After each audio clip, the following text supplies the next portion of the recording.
The big question now, because nothing is certain, as we have learned over this difficult last year, is can policymakers and Americans together hold the virus at bay long enough that we can escape one more huge wave that costs tens of thousands of lives needlessly? And on that score, there's some really disturbing news today out of the state of Texas, which is, of course, still recovering from that disastrous winter storm and catastrophic energy grid failure. Today, Governor Greg Abbott rescinded the state's mask mandate and declared Texas open for business. Effective next Wednesday, all businesses of any type are allowed to open 100%.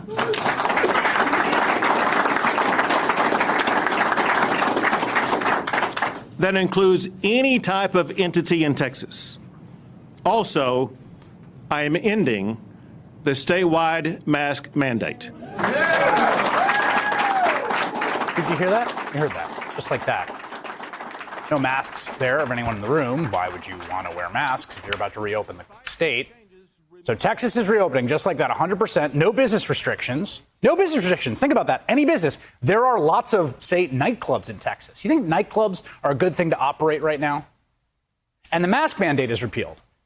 Now, it is one thing when you say we're going to let businesses open back up, even though I think foolish with respect to certain businesses, but businesses really are struggling, right? There's this awful trade-off that policymakers are making.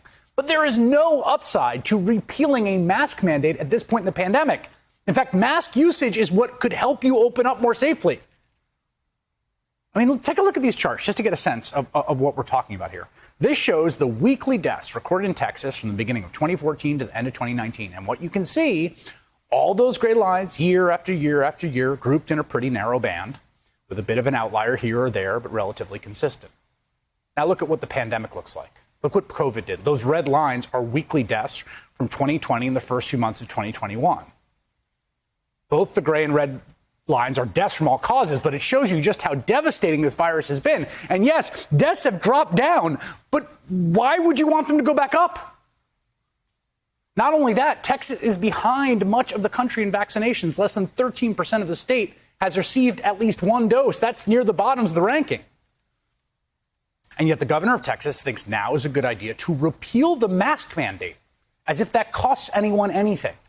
To open everything 100%, including like nightclubs.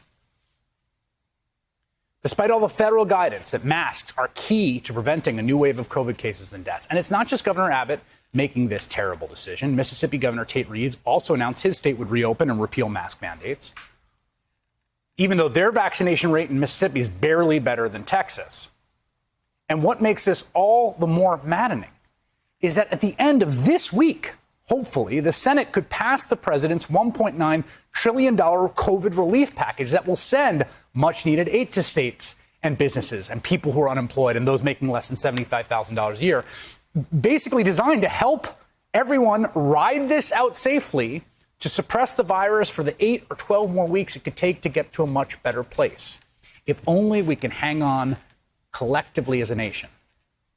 I'm joined now by Gilberto Hinojosa. He's the chair of the Texas Democrats, and Olivia Troy, a former member of the White House Coronavirus Task Force, who is originally from El Paso, Texas. Mr. Hinojosa, let me start with you and ask your reaction to the governor's announcement today. Insanity. I'd like to say that the Governor Abbott has lost his mind by doing this. You know, when we have 90% of the people of the state of Texas that haven't been vaccinated, we're 49th in the country in vaccine distribution. We have some of the highest rates of COVID in the nation and the highest number of deaths among all the states in the country. But what he's doing now is something that has nothing to do with what's right and wrong, but everything to do with politics. I don't know if you know this, but the Republican Executive Committee in the state of Texas condemned him for having a mask mandate. The chairman of the Republican Party in Texas demonstrated in front of the governor's mansion because he did this and because he closed down the businesses and threatened to run against him. What Greg Abbott is doing is putting his own political career over the interest of the people of the state of Texas. He doesn't care about the fact that if he does this right before spring break, right before where I am from, thousands of kids are going to be coming to South Padre Island, gathering in restaurants and bars, shoulder to shoulder, and making themselves vulnerable to this disease that they're going to take home to their parents and their grandparents, and cause a huge spike in this virus in the state of Texas just when we were getting things together to try to defeat it.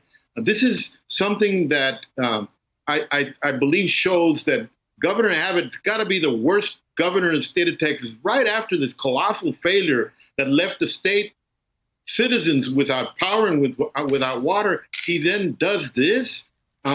This is just something horrible, and I hope to God that people understand that this governor has to go.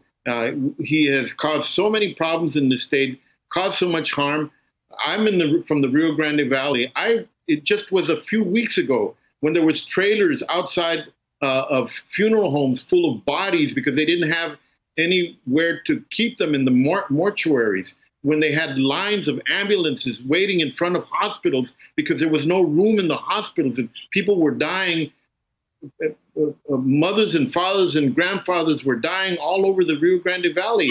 And because they had no access to health care, because the state refuses to accept expanded Medicaid, they were getting into a situation where families were being infected with this disease every single day across the Rio Grande Valley. It's going to get worse now than he's listed the mandates in the state of Texas.